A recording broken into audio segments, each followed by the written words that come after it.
welcome everybody. We are back with our fourth and our last World Cup panel talk. As usual, we have four amazing guests invited to the show. To the bottom, you will see Sander Baart, former Dutch international, and to my eyes, obviously the best hockey player that ever lived in the world. But I'm not biased. I'm not biased. Next to him, second one there is Tobi Walter, former German goalie, rooting obviously for a 3-2 win. That's what I heard during the pre-2 show from Germany. And the one next to him is Thomas Briels, still for just a couple of hours more, reigning world champion, captain of the Red Lions in 2018. So sorry Thomas, you will lose your world title in just a couple of hours now. And next to him, Miki Delas, former captain from Spain. So we have some amazing hockey players here, and we're going to have a lot of fun talking hockey. The idea is we're going to talk a little bit about the semifinals, obviously, and then we're going to talk about the bronze medal game and the gold medal game, obviously, that will start in just a couple of hours. We'll discuss the player to watch, and finally we will ask all of you who will be the champion and why. So, but let's start by talking about the previous games, the semifinals. Again, some amazing hockey. Tobi, what were your thoughts? What was for you a remarkable fact from those semifinals? I think the most memorable moment of these semifinals was the comeback of Germany. That was really impressive. Being 2-0 down, 2-1 down, 3-2 down with the final minutes, there was an impressive comeback, which they repeated from the quarterfinals against England. And Gonzalo Payat, who was criticized over the whole tournament of not playing well and not scoring corners, scored 3 times and placed the assist for the winning goal. That was the highlight for me for the semifinals. Mm-hmm. Thomas, what were your thoughts about the semifinals? Yeah, it was a crazy game. I mean, people that didn't watch that game need to rewatch it. Really nice, pretty crazy what Germany did, especially against Australia. Really tough team to beat. Always defend really hard. If you score 4 goals, and then the way they did it. They look pretty strong. I thought before the tournament, when I saw them, they didn't look good. In the Pro League, I thought they played some really bad games, but here this tournament, even in the match against Belgium in the pool game, they looked really good, and what they did in the semifinal needs to give them a lot of confidence, I think, for the final. So if you could come back against Australia in that way, you can do it against any team, I think. So it's gonna be a close one, I think. Mm-hmm. Miki, for you as well, what was the remarkable fact from the semifinals? Yeah, for me, I think that I have a different point of view than the rest because unfortunately Spain, although I think Spain did a really good tournament, and I think that there's a really good future for Spain in the following tournaments. But I'm the only one that just watched it as a spectator. No, I didn't have my country playing there, so I just had fun, and I completely agree with Tobi that the mentality of the German team, and especially the Payat appearance, I think it was one of the best from the outside. You know the mentality from Germany, and you know watching the game that things are gonna happen, and for me, I think it's a really good thing to see, not only hockey, also mentality and the following the game plan. Doesn't matter the minute or the situation. So that was nice. Mm-hmm. Sander, what were your thoughts about the semifinals? And at least, do you have some memorable moments from the other semifinal as well, with the Dutch play? Yeah, of course it was 2 very nice games to watch. Really exciting. Just come back on that first game from Germany against Australia. Yeah, what an exciting game! Incredible that Germany did win, like they did against England. Come back in the last minutes, 2 minutes, um, and against Netherlands. Yeah, also a really nice game. I think Netherlands played a really good first half, creating a lot of chances, playing attacking hockey. Was nice to see. And then second half, the experienced of the Belgium team rised, and they were better than Holland in the second half. Uh, um, and then back to shootouts for me, of course, a bit of a deja vu from the last World Cup to see and to watch it. It was a bit painful, but yeah, that's also part of the game shootouts. And unfortunately for the Netherlands, that they lost it again. But yeah, credit to Belgium, how they did it again. Vincent Van Asch taking 3 shootouts, incredible. So I think yeah, it were 2 really nice games to watch. Thomas, in one of our previous shows, Mark Knowles told us that the team who's going to be the world champion will need to have the best goalie of the tournament. Is Vincent Van Asch again rising to the top, and will he be that goalie? Or do you think that the German Stadler might surprise us as well? I think Stadler is a really good goalie, and I think Germany, yeah, they, I think he's becoming really good in a pretty fast, in pretty short time period. He's really getting really good, I think.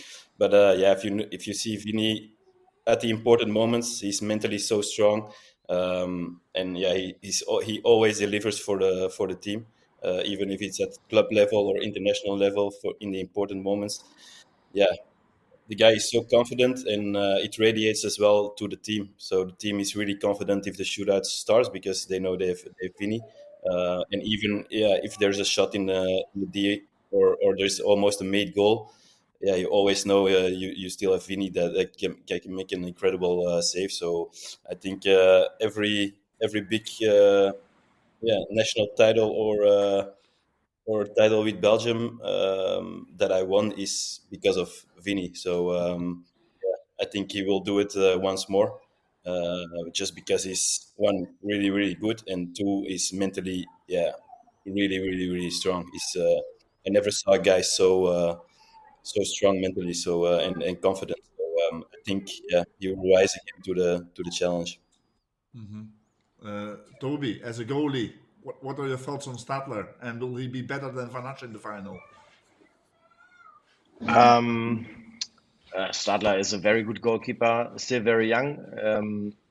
He's improving, as Thomas said, really well in a short amount of time. I was a bit surprised by the shootouts of Van Asch because it seemed to me that he did different things than he normally did, maybe as a moment of surprise. I found he took the shootouts as a keeper in a different way than he used to, a bit more offensive, a bit more aggressive than normally. I don't think it's going to come to shootouts, to be honest. Stadler, he played a good tournament so far. He played very well against Australia. Now it's the time to show how good you really are. But to talk about the best goalkeeper of the tournament, it's really tough to say because if you look at the English guy, Ollie Payne, conceded 2 goals in the whole tournament, and he was challenged a lot. Like he had, I think, with 2 or 3 other countries, the most shots on goal, and he didn't concede until the quarterfinal. Of course, it's a pity when you concede your only 2 goals of a tournament in the quarterfinal and get kicked out. But he was really impressive this tournament, and he also played really well at Olympics, at the European before, where he made his first appearance on a big tournament. And also Blaak. I mean, the Netherlands, they didn't have a lot of shots on goal against, but what came, he stopped most of it.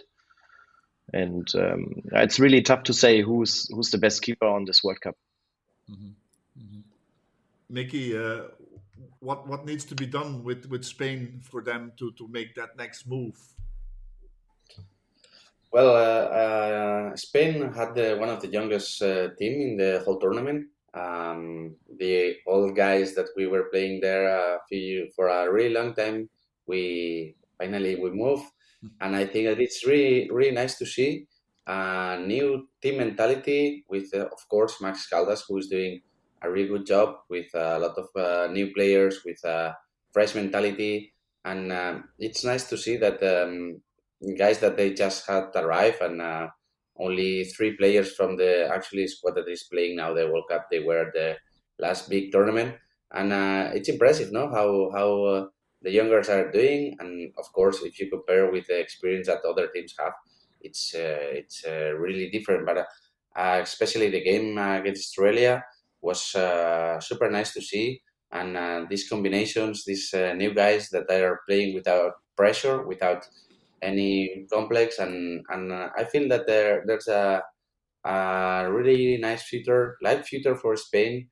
And if you compare to other teams that probably they had a close squad for last past years, I think that for Spain, if we try to switch and we adjust a couple of things, I think that things can happen, no? And this is good, and I think also that Max has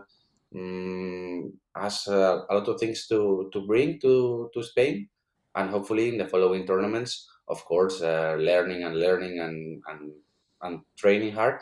But I think that Spain will be back soon on the medals. Okay, cool. What do you need extra in Spain to make that next step, do you think? Is it just the experience? A combination of everything. Of course, our domestic league is not the same as other countries like Holland, Belgium, or even Germany.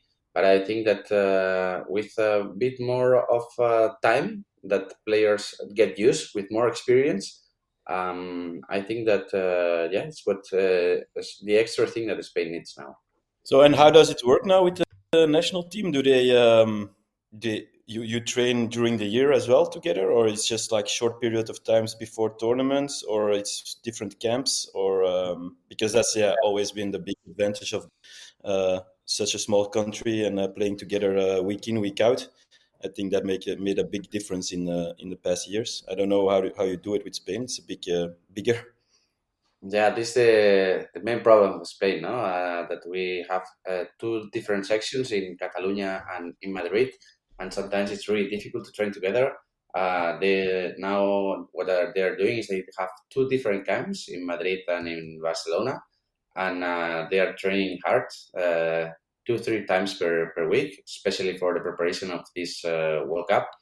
And Max is going up and down, and yeah, it's working, and also the training mentality, what I heard, because obviously I haven't been there, but has changed a lot, and they are really focused in physical preparation, and this is the biggest gap in Spain, because we are not professional, 100% professional. That means that a lot of people has to work or study, and you cannot travel up and down. So with this combination with two squads, it's what we were doing before, but now they are doing more often.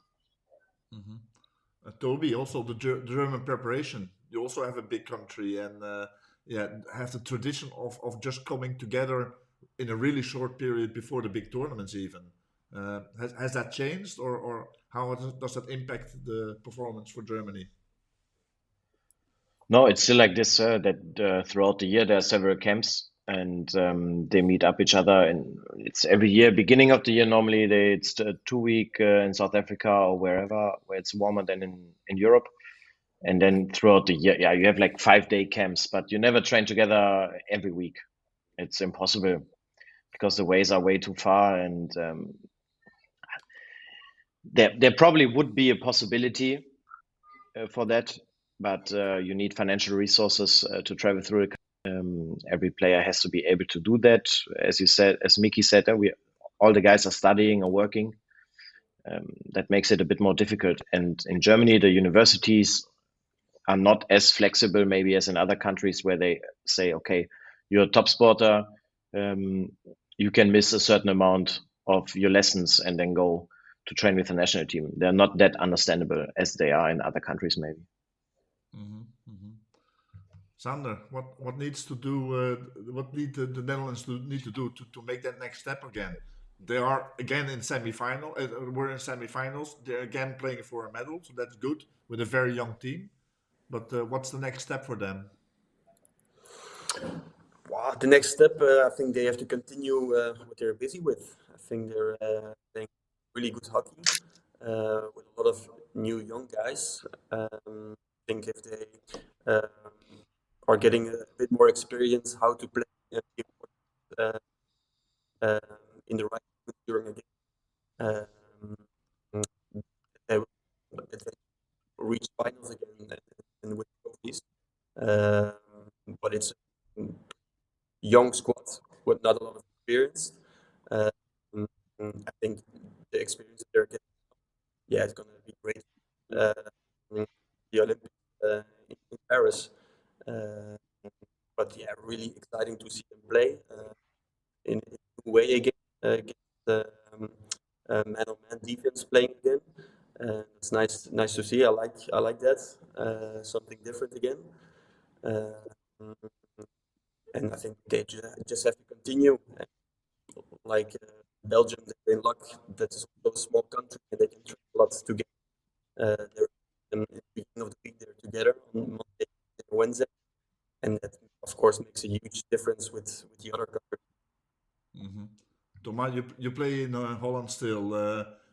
What are your thoughts about the new Dutch team? Have they impressed you? Have they surprised you? Yeah, I think it's really, really nice to see. I think you really see a team that is playing more as a team and guys being happy for each other and working really hard in offense and defense. I think, yeah, they're really, I think, creating a bond and new young guys with a lot of energy, wanting to prove themselves every time they step on the pitch. So I think it's really nice. Also, the first half of against Belgium, I think Belgium started really easy, maybe a bit too easy, a bit too relaxed or nonchalant, and yeah, Holland started really aggressive, and they had some really nice combinations. Getting into the circle together, finding nice connections. They could have been up more, I think, in the first half. So that's I think really for them would be really nice to see and give them a lot of confidence moving forward and really thinking they're going into the right direction. And then yeah, the second half you just saw the experience of Belgium, never really panicking. Probably Michel was not that happy in the halftime meeting. And then they stepped it up and they went to another gear. And then I think the fourth quarter you really saw the experience and yeah, you saw what it takes to win those high pressure games. All the Belgians doing their roles, moving the ball really quickly, waiting for the gaps to come, and then being pretty efficient if the chance is there. So yeah, I think Holland needs to learn that. We always said also we lost a lot of finals before we start winning. So yeah, you learn a lot from those games. So they will learn a lot from this last game against the semi-final against Belgium. So they will learn more, I think, now, even though it is painful, and you need to regroup after and start again. So that's part of a high performance sport, I think. And Do you think you can get 1 or 2 gears up against Germany when it counts? Sorry? Do you think Belgium can step up a gear higher or 2, even if it's necessary now against Germany in the final? I think so. I think they can, but I hope they would start from the beginning, because yeah, you don't, especially against Germany. It's also in their culture. They defend really well. So they know also they have more experience in the squad than Holland. So they know also to kill a game and to get momentum and the flow out of a game. I think better than the Dutch squad at this moment. So I think they would prefer not to do all the work, the hard work again, and start from the beginning, and maybe even get some goals in front. Because I think if they get in front, they are also really experienced. They know exactly what to do at which time in the match, and how to play to really play the game out and finish the game in a mature way. So I think they can, but I would hope they would start from from the beginning now. And Thomas, do you think that had a huge impact in the Alex Hendricks being out of the team, his injury? Do you think that as a key player, a player that made especially a big difference during the Olympics, how do you think that the Belgium team went with that? Yeah, I think probably in the beginning you doubt a little bit. You think it's like he gives a lot of confidence. I mean, it was like back in the day when I played with Mink van der Weerde, we playing at Orange Black. Even if we were down 2 goals, 3 goals, yeah, you just knew you need to get one corner and we're back in the game. Or if it's a draw, you know at the end just get a corner, and Mink at his really peak, he scored every goal. This is a bit of the same with Alex as well. It gives you a lot of confidence as a team. Even if it's a draw at the end of the game, you get a corner. A lot of the times, he just makes the corners on crucial moments. So I think it can give you a little bit of doubt as a team. But then again, you have a lot of different options as well of high quality. So I think they're pretty confident in the other guys as well. You have different options. You have also different variations as well that they're training for a long time. So I think they were pretty probably a bit doubting in the beginning, but then going forward they have a lot of trust in the other guys. I mean, Tom showed it again. He can score on crucial moments as well, because he scored in a semi-final, really important game. I don't think it was the best save of Pirmin, but still you need to score them as well against New Zealand. It's not the best save of the goalie, but you need to score them, and he gets it on target, and he gets it hard on target, and he scores. So I think that should give them enough confidence on the penalty corner for the final. I also think that it gives a lot of confidence to Tom. If you see, if he gets the confidence to score and he starts scoring, then he keeps scoring, and I think that's an advantage that they had with Alex getting injured. Unfortunately for him, of course, but in the end, I think it's good that Tom Bong gets the confidence, because if he scores all those corners and he gets that in that scoring vibe, then he keeps going. So I think it's they don't have a problem with Alex missing out, I think. And don't forget there are still 2 other threats with Loic and with Cousins. Yeah. So you can prepare on one, but if there are 2 others on the top circle as well, it changed the game. Yeah, sometimes it's really difficult.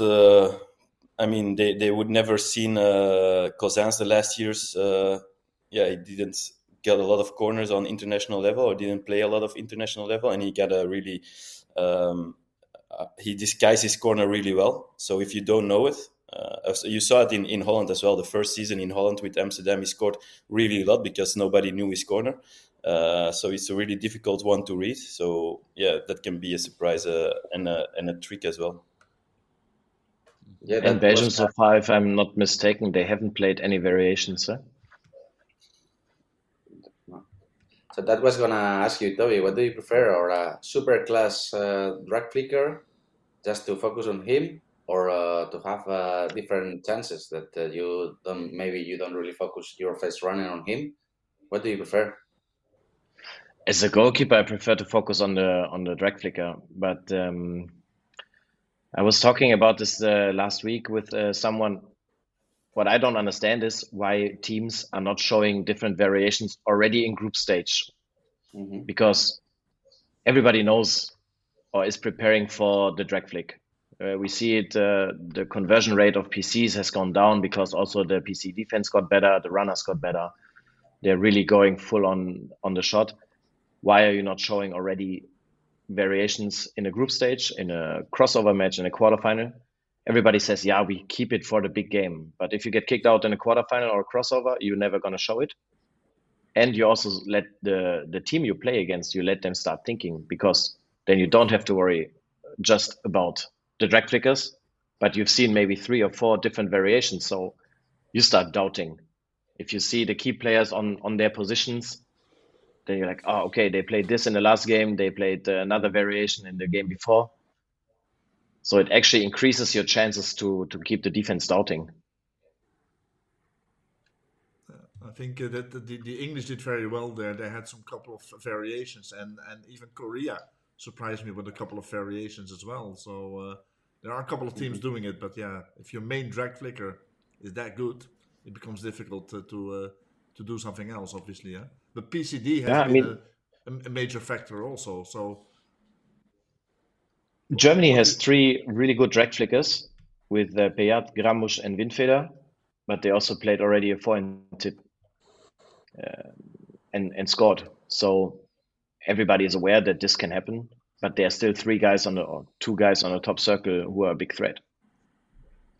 Yeah, sometimes it's like if you do a variation, it's like you don't really have a lot of confidence on the drag flicker, no? And this is a mentality that maybe has to change, no? If you do a variation as a keeper, you are doubting always, no?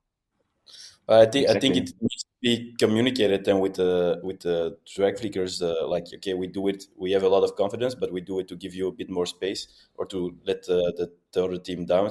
And if you communicate it in a right way, then yeah, it should be okay, because I know drag flickers want to take every ball. Yeah, but at the end, you have to think about the greater good for your team, and you cannot just think about your drag flicker. Then you say, okay, the first 2 are going to be variations, and if we score, we're 2-0 up.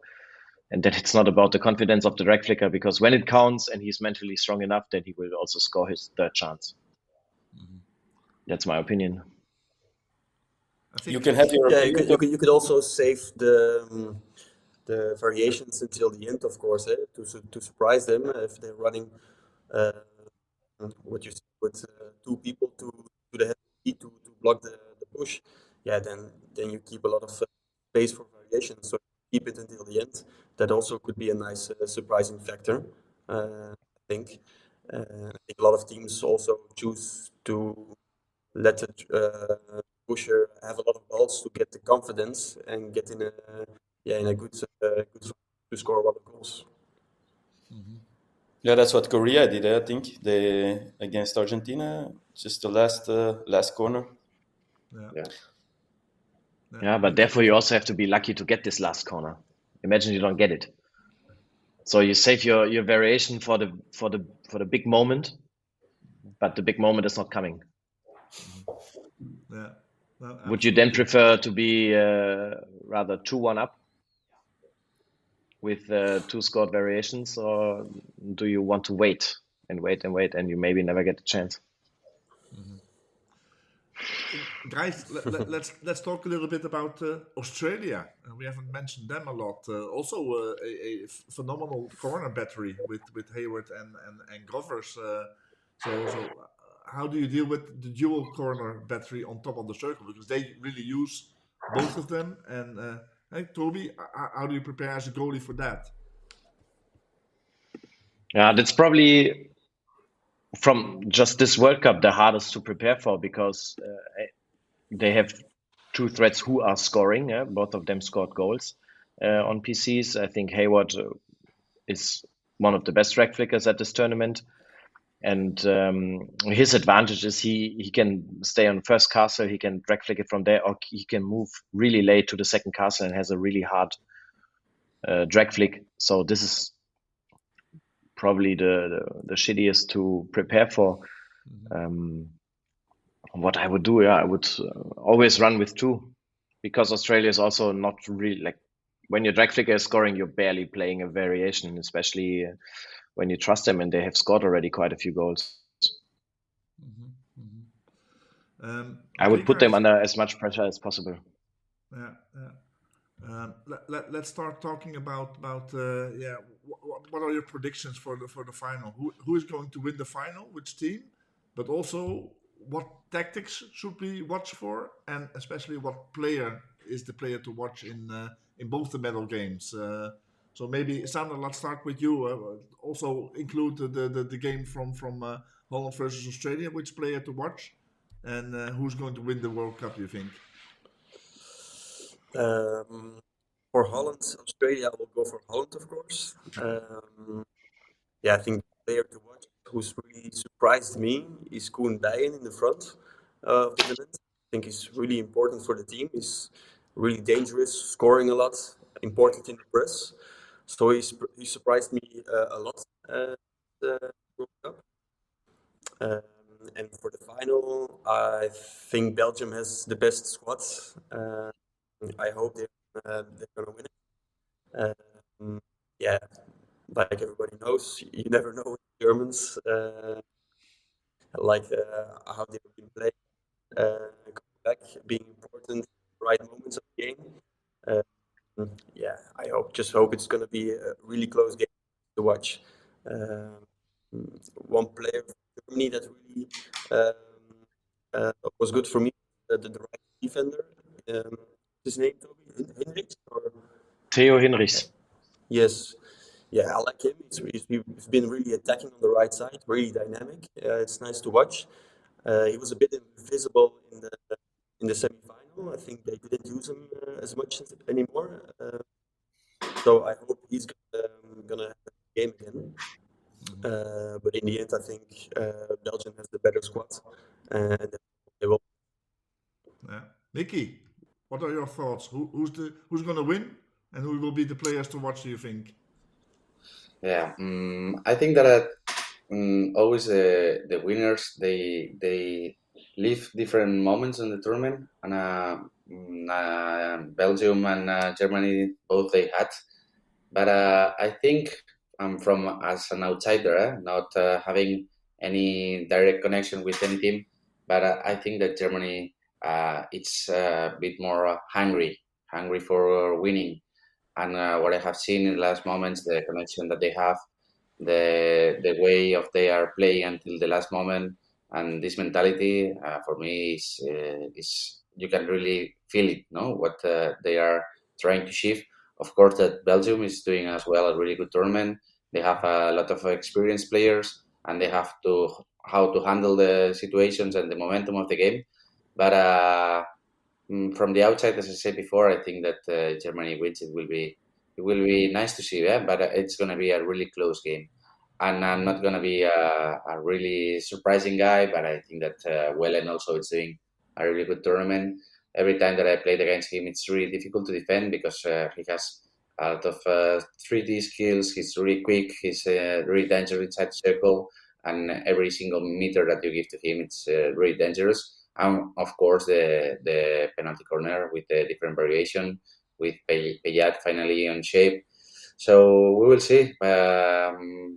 Today, I think it's going to be really tight. Something like 3-2 or for Germany. It's my bet for today. Mm-hmm. I guess you agree, Toby. There, the Germans have a saying among themselves as well that if you beat them twice in a tournament, you will never ever beat them twice in the same tournament. Um, okay, Belgium hasn't beaten Germany in the tournament yet. It's been a draw. But how do you think that will the mental game between Germany and Belgium? How will that play out? It's a game with a lot of history throughout the last, let's say, 10 years, and it's going to be very emotional, I think. Also, what we've seen in the group stage. I hope everybody keeps his nerves together and his behavior. But yes, I think Germany will win it. Same like Miki said, 3-2. Yeah, because I cannot explain it. It's a gut feeling. They're really hungry for it, and they have performed so well in the last two games, where they have really been challenged. Like until the end really challenged. Belgium didn't have this challenge yet. It probably will come today, but then it comes down how Baart is performing on corners or Grambusch or Windfeder, and definitely the player to watch is Wellen. He plays a terrific tournament. He's, for me, the best player of the tournament so far. And him in combination with Tromperts in the midfield, who's also playing extremely well. I think they will challenge the Belgian defense in a really, really good way. Who will score the winner? I think we haven't seen him yet on this tournament performing, but that's typically for him. I think Rühr is going to score the winner just before the end. Thomas, do you agree? Not really. No, I think, yeah, a bit biased probably, but I think Belgium will win. But also, I think it's really, for them really good that they played Germany already in the pool phase, because I think Germany played pretty good there, and they showed also some things where they were really dangerous. So they show some weaknesses in the Belgium press and how they became dangerous. And I know the Belgium staff always do a really good job in preparing the game tactically. So I think that's a big advantage that they've already played Germany. And then Belgium didn't lose from Germany for a very long time. And they like to play them. They like to play Germany because most of the time it's also a tactical game. And the last years they beat them in this way. And I think for Germany, they're really hungry and you see it, and they have a lot of energy, and I really like the way they're playing. But if you the last time you won from Belgium is I don't know how many years ago. You can doubt yourself as well, especially if it's a really one of the biggest games for some of the guys that never played a World Cup final. In the Belgium team there are some guys who played Olympic final, World Cup final, European final. So I think in the end that's gonna make the difference, in my opinion. Who will be the player to watch, do you think? Of course. I think Wellen is playing really good for the Germans. I found Prince playing really good in the semi-final. He had some really nice actions. I think both goalies going to be important in crucial moments of the game. And for Belgium, I don't think there's really like one standout. I think Arthur de Slover is playing a really good tournament in the back. He's almost making no mistakes, intercepting a lot of balls. So I think he's going to have a really good tournament. And I hope, maybe another Nicolas de Kerpel crazy breakthrough action that nobody expected, and he makes the difference. That would be nice to watch. A lot of talk has been going on, Thomas, about also the generation switch in Belgium, and you are the most experienced, if not to say the oldest team. Do you think that something is going to change before Paris, following the World Cup, whatever the result today? No, I don't really think so. I think they will keep training with the same squad and also with the same youngsters to give them more chances. I think for the next Pro League, you will see a lot of youngsters getting some opportunities. I don't see players quitting after the World Cup. Maybe if they wouldn't have performed, or there's really a bad atmosphere, or that some of the older players say, it's okay for me. But like I see it now, they still have a lot of fun together, and they're playing a lot again, a final of the World Cup, which is pretty impressive if you do it year after year. So I don't think guys will stop for before Paris now. Sander, what's going to change in Holland for them to be on the podium in Paris? What's going to change for them? I don't know. Maybe a couple of new young guys who are gonna enter. I don't know. The guy from Pinoquet, what is his name? He's a striker Miles who played really Buckets? good in the. Yes, maybe he will join. I don't know, but yeah, they have a really young squad at the moment, so I think they will just keep together. Um, yeah, maybe Maurice Visser will get a chance instead of Permin. I don't know. I think Maurice is playing very good in the competition.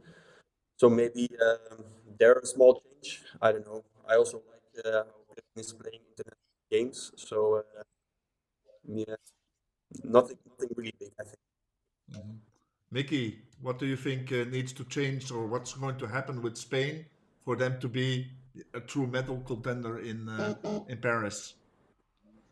Just a matter of time, a matter of giving and having more time together, training and playing games in Pro League, and the youngster they have this energy that you can really see it. And I feel that Spain is looking for his own space and coming back to the podium positions, and with this tournament, I think it was like the first contest for many of them, and playing face to face to Australia. I think that was a really good sign for everybody. And during a lot period of the game, Spain really believed that we were gonna win. So I think it's a matter of experience. Of Thomas said many times, no, that you have to play many important games to win these games. And I think for next 5-10 years, Spain will be there. Hmm. Do you think, Toby, that there will be some changes in the German team towards Paris, and is something needed to change to be there again in the final? I don't think the whole squad will change. They will, I guess, keep on going with the same 25, 20. It's 1.5 years till Olympics. I guess they're gonna stay together. They have one really old guy with Zwicker who's 35, but I also assume that he will stay in the team because he gives a lot to the team.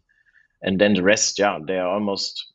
I think there are 2, 3 guys 30 years old, and the rest is younger.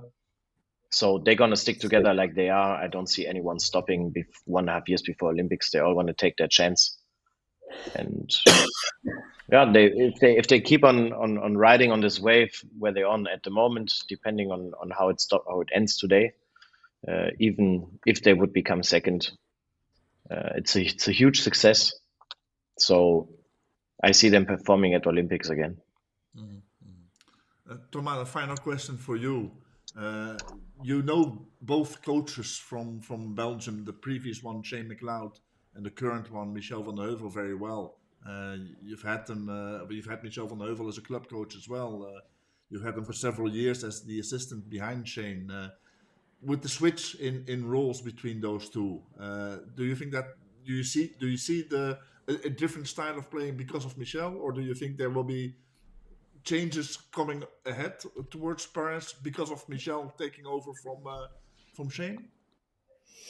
Not sure. I think Michel was already 6 years assistant coach for the team. So yeah, he's been through the whole process.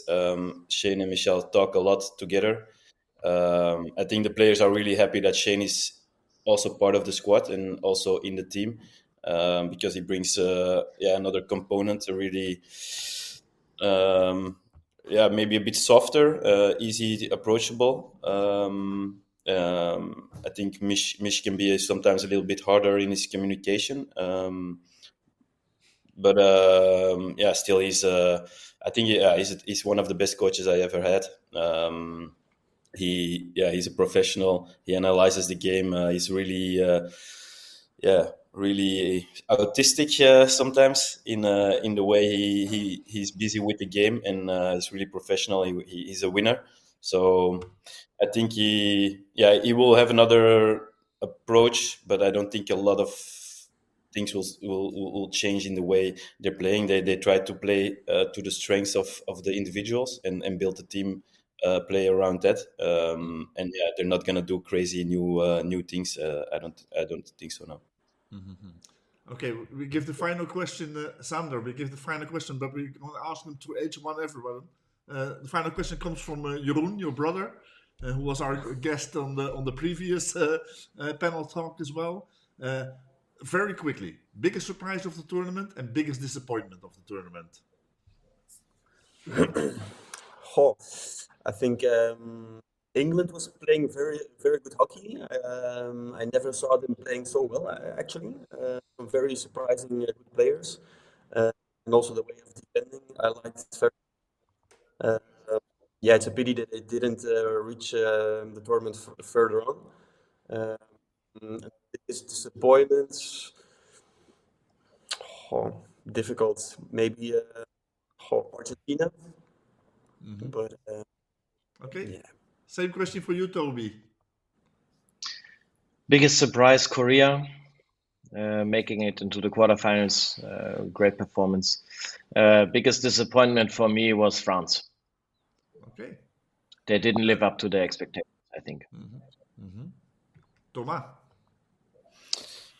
For me, I was disappointed in India. I saw them going really far, especially with the public behind them. And if you can't beat New Zealand, I think they would be really disappointed in themselves as well. Maybe couldn't really cope the pressure. I don't know, but I expected them to be higher, and I would have loved to see them play in semi-final or final in their home. That would have been crazy and cool for hockey. And surprise, a couple of teams surprised me. I liked Korea as well, but I think still Germany, because the way how I saw them play during the year and now is a really big difference. So that's for me the biggest surprise. Miki, same question. From your old Yeah, coach, Jeroen. yeah, first of all, hi Jeroen, missing you here, and missing the miracle coach.